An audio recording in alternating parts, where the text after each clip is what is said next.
This is the installation of the WJB front hub assembly. This is for the K1500 series, like 88 through 99. This was on closeout special from Rockauto. It's already on the truck. Of course, it is made in China. And the TIMKIN bearing assembly that I ordered is supposed to be here today as well, but it wasn't, so it'll be here tomorrow, so I'll have to put that on. But this is fresh. Oh, you can't see in there. Anyway, it's a fresh assembly. 0 miles. We're going to see how long it lasts compared to the TIMKIN assembly.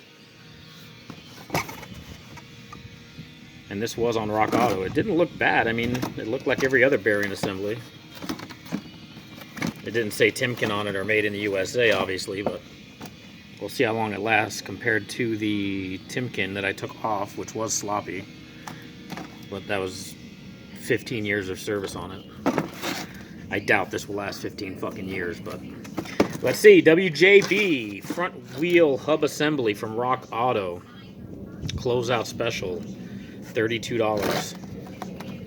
TIMKIN assembly is $87.